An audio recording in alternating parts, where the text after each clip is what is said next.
नमस्कार, आप देख रहे हैं महाराष्ट्र फाइल्स। आपके साथ मैं हूं परवीन शेख।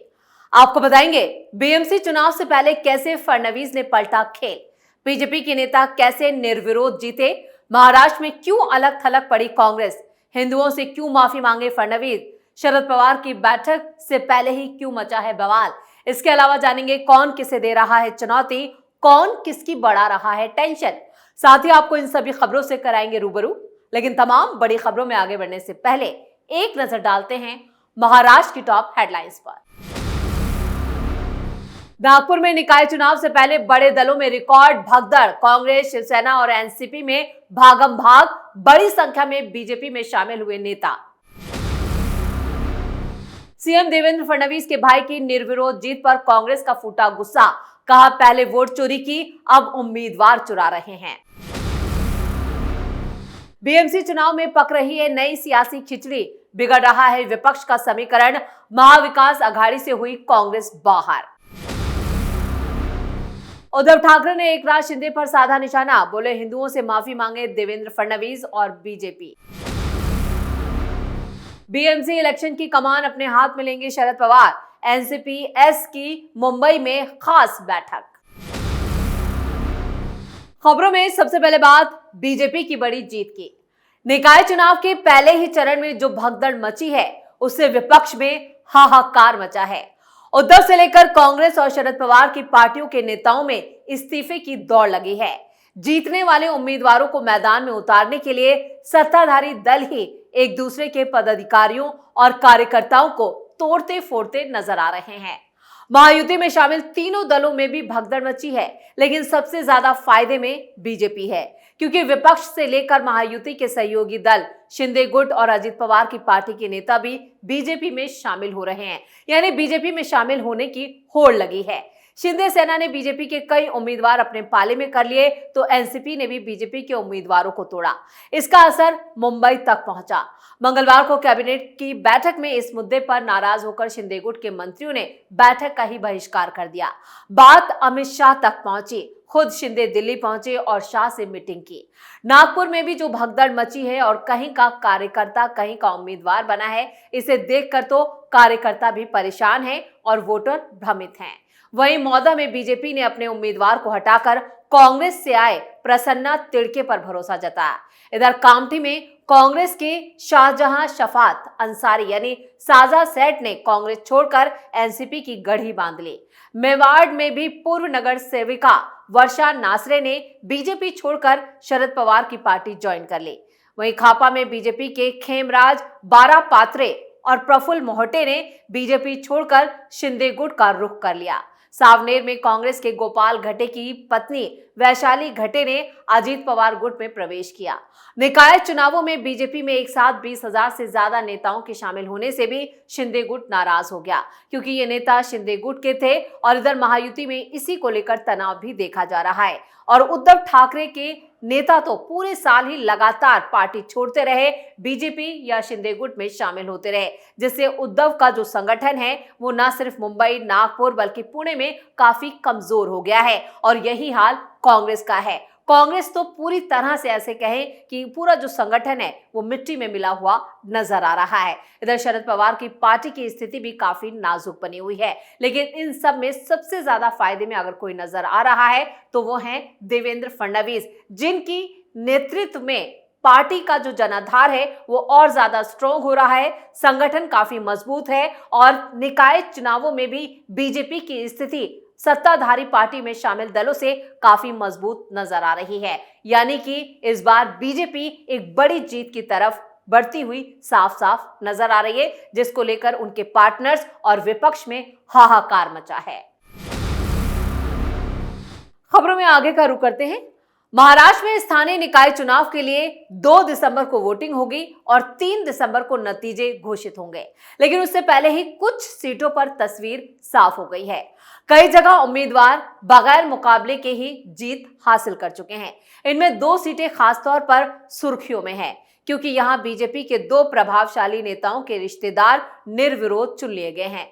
ये तभी मुमकिन हुआ जब कांग्रेस उम्मीदवारों ने अपने नाम वापस ले लिए। हालांकि कांग्रेस अब इसके लिए बीजेपी को जिम्मेदार ठहराते हुए चुनाव की निष्पक्षता पर सवाल खड़े कर रही है। अमरावती के चिखलदरा नगर परिषद चुनाव सीएम देवेंद्र फडणवीस के ममेरे भाई अल्हाद कलोते बीजेपी के प्रत्याशी थे। वो प्रभाग नंबर 1 से मैदान में थे। यहां कांग्रेस ने शेख इशाद शेख को उतारा था, लेकिन गुरुवार को कांग्रेस उम्मीदवार सहित कुल 7 उम्मीदवारों ने नामांकन वापस ले लिया, जिसके बाद कलोते निर्विरोध चुन लिए गए, जिस पर कांग्रेस की विधायक यशोमती ठाकुर ने सीएम पर सीधा आरोप मढ़ दिया। उन्होंने अपने करीबियों को जिताने के लिए सत्ता का दुरुपयोग किया, यह आरोप फडणवीस पर लगाया गया। यहीं जामनेर नगर परिषद चुनाव में बीजेपी के मंत्री और मुख्यमंत्री के करीबी माने जाने वाले गिरीश महाजन की पत्नी साधना महाजन परिषद अध्यक्ष पद की उम्मीदवार थी और ये सीट महिलाओं के लिए सामान्य श्रेणी में आरक्षित थी। साधना महाजन पहले भी अध्यक्ष रह चुकी हैं। उन्होंने सोमवार को नामांकन दाखिल करते वक्त शक्ति प्रदर्शन भी किया था। गुरुवार को नाम वापस लेने की आखिरी तारीख थी और कांग्रेस, एनसीपी यानी शरद पवार गुट और अजीत पवार गुट की एनसीपी के तीनों उम्मीदवारों ने चुनाव से हटने का फैसला ले लिया, जिसके बाद साधना महाजन भी बिना किसी मुकाबले के निर्वाचित घोषित कर दी गई। कांग्रेस प्रदेश अध्यक्ष हर्षवर्धन सपकाल ने मुख्यमंत्री देवेंद्र फडणवीस पर तीखे आरोप लगाए। उन्होंने कहा, वोट चोरी का सिलसिला अब उम्मीदवारों की चोरी तक पहुंच गया है। जो व्यक्ति उस क्षेत्र में रहता ही नहीं, उसका भी नाम मतदाता सूची में शामिल है। यह मुख्यमंत्री का अशोभनीय कृत्य है। मैं इसकी कड़ी निंदा करता हूं। मुख्यमंत्री के रिश्तेदारों को इसलिए नगर सेवक बनाया गया जिससे चिखलदरा में जमीन खरीदने में मदद हो। यानी बौखलाई कांग्रेस अब सीएम देवेंद्र फडणवीस पर इस सब का ठीकरा फोड़ रही है, जबकि महाराष्ट्र में कांग्रेस की स्थिति पहले से भी काफी ज्यादा नाजुक है। और खबरों में अब बात अगली खबर की। बीएमसी चुनाव को लेकर विपक्ष में उथल पुथल मची है। महाविकास आघाड़ी खात्मे की कगार पर है। कांग्रेस पार्टी राज ठाकरे और उद्धव ठाकरे के बीच करीबी से नाराज है। एक तरफ उद्धव कांग्रेस को मनाने की कोशिश में जुटे हैं, तो वहीं दूसरी तरफ उद्धव, राज, शरद के नए गठबंधन पर भी विचार चल रहा है। ऐसे में बीएमसी चुनाव में राजनीतिक उथल पुथल तेज है। बैठकों का दौर जारी है। नए नए समीकरण तैयार किए जा रहे हैं। शिवसेना यूबीटी के मुताबिक कांग्रेस अकेले दम पर बीएमसी चुनाव लड़ने का ऐलान कर चुकी है। इसके बावजूद उद्धव ठाकरे दिल्ली में कांग्रेस हाईकमान के संपर्क में हैं और उन्हें मनाने की कोशिश कर रहे हैं। दरअसल कांग्रेस ने उद्धव ठाकरे को साफ साफ कह दिया है कि अगर राज ठाकरे आपके साथ होंगे तो हम आपके साथ गठबंधन नहीं करेंगे। लेकिन उद्धव ठाकरे कांग्रेस को साथ लेकर महाविकास आघाड़ी को कायम रखने पर अडिग है। ठाकरे ने कांग्रेस को तर्क दिया कि अगर महायुति के खिलाफ हम अलग अलग चुनाव लड़े तो नुकसान दोनों का होगा। बीजेपी को हराने के लिए विपक्ष की एकता बनाए रखना बेहद जरूरी है। वहीं शरद पवार गुट के मुताबिक कांग्रेस आगामी बीएमसी चुनाव यानी कि शरद पवार गुट के साथ गठबंधन में लड़ना चाहती है, लेकिन शरद पवार की इच्छा है कि बीएमसी चुनाव बतौर महाविकास आघाड़ी के तौर पर लड़ा जाए, यानी उद्धव ठाकरे भी गठबंधन का हिस्सा हो। इधर शरद पवार गुट और कांग्रेस में गठबंधन होगा या नहीं, इस पर फैसला लेने के लिए अगले हफ्ते दोनों दलों की बैठक होगी। इसी को शरद पवार ने खुद महाराष्ट्र कांग्रेस के नेताओं को फोन करके बात भी की। कांग्रेस अगर राज ठाकरे को महाविकास आघाड़ी में लेने के लिए राजी नहीं होती है तो उद्धव ठाकरे ने प्लान बी तैयार कर लिया है। प्लान बी के तहत उद्धव, राज और शरद पवार गठबंधन करके महायुति के खिलाफ मैदान में उतरेंगे, यानी कांग्रेस को पूरी तरह से गठबंधन से बाहर करने का फैसला लिया जा सकता है। और खबरों में अब बात उद्धव ठाकरे की। पालघर लिंचिंग मामले के आरोपी काशीनाथ चौधरी को बीजेपी में शामिल करने का मामला तूल पकड़ता जा रहा है।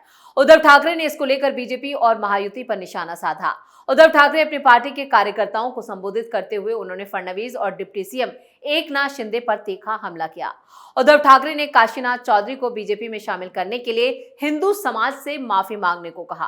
ठाकरे से सवाल उठाया कि आज उसके सारे गुनाह माफ कैसे हो गए। उद्धव ठाकरे ने एकनाथ शिंदे का नाम लिए बिना निशाना साधते हुए कहा, 25 साल तक हमारे साथ रहे, हिंदुत्व के नाम पर हमारे साथ चले, हमने उन्हें अपनाया, कंधे पर बैठाया, गांव गांव घुमाया, जब ऊपर पहुंच गए तो हमें ही लात मारने लगे। दिल्ली मराठा घोड़ों की टाप से हिलती थी, आज वही लोग दिल्ली के जूते चाटते दिख रहे हैं। ये भगवा परिवार के नहीं, गद्दार हैं। उद्धव ठाकरे ने 2020 में पालघर में साधुओं की हत्या के आरोपी काशीनाथ चौधरी को बीजेपी में शामिल करने पर कड़ी आपत्ति जताई। उन्होंने कहा कि उस वक्त मैं मुख्यमंत्री था तो शिवसेना को हिंदुत्व विरोधी बताया जा रहा था। आज वही काशीनाथ चौधरी बीजेपी में शामिल हो गया। अगर वो दोषी है तो पार्टी में क्यों लिया, और अगर निर्दोष थे तो फिर जेल में क्यों नहीं डाला गया। उद्धव ठाकरे ने पालघर मामले में बीजेपी और देवेंद्र फडणवीस को पूरे महाराष्ट्र और हिंदू समाज से माफी मांगने को कहा है। ठाकरे ने तंज कहा, यही दूसरों के लिए लव जिहाद हो जाता है और खुद बीजेपी के लिए अमर प्रेम। यानी जिस तरह से बीएमसी और निकाय चुनावों के लिए प्रचार चल रहा है उसमें जुबानी जंग भी तेज हो गई है। एक दूसरे पर आरोप प्रत्यारोप का दौर खूब चल रहा है। और खबरों के आखिर में बात शरद पवार की। बीएमसी चुनावों में शरद पवार खुद मैदान में उतर सकते हैं। बीएमसी चुनाव को लेकर 22 नवंबर को शरद पवार की मौजूदगी में एक बैठक होने वाली है, जिसमें पार्टी की मुंबई अध्यक्ष राखी जाधव और मुंबई के प्रमुख पदाधिकारी मौजूद रहेंगे। शरद पवार की राष्ट्रवादी कांग्रेस पार्टी ठाकरे बंधुओं के साथ जाएगी या कांग्रेस के साथ गठबंधन करेगी, इस पर इस बैठक में चर्चा हो सकती है।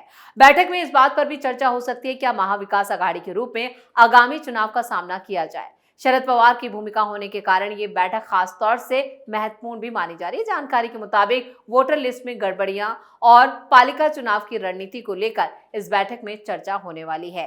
मनपा चुनाव में उद्धव बालासाहब ठाकरे की अगुवाई वाली शिवसेना चाहती है कि राज ठाकरे की अध्यक्षता वाली एमएनएस का भी साथ लिया जाए। हालांकि भारतीय राष्ट्रीय कांग्रेस यानी एनसीपी इससे सहमत नहीं है। कांग्रेस का साफ कहना है कि इस स्थिति में वो अकेले चुनाव लड़ेगी। वहीं सूत्रों की माने तो शरद पवार का साफ कहना है जब वोट चोरी के खिलाफ एक साथ लड़ सकते हैं तो आखिर चुनाव क्यों नहीं। ऐसे में ये माना जा रहा है कि शरद पवार भी बीएमसी चुनाव में राज ठाकरे को साथ लाने के लिए उद्धव के फैसले से सहमत है।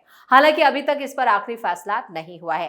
राज्य में पहले से ही दूसरे निकाय चुनावों की प्रक्रिया जारी है। 2 दिसंबर को मतदान है और 3 दिसंबर को नतीजे घोषित होंगे। लेकिन 22 दिसंबर को शरद पवार की यह बैठक कई मायनों में काफी खास मानी जा रही है, जिसमें कांग्रेस को अलग करके उद्धव गुट, राज ठाकरे और शरद पवार यानी ये तीनों बीएमसी चुनावों में एक साथ उतर सकते हैं, जबकि कांग्रेस पार्टी को विपक्षी गठबंधन से बाहर का रास्ता दिखा दिया जाएगा।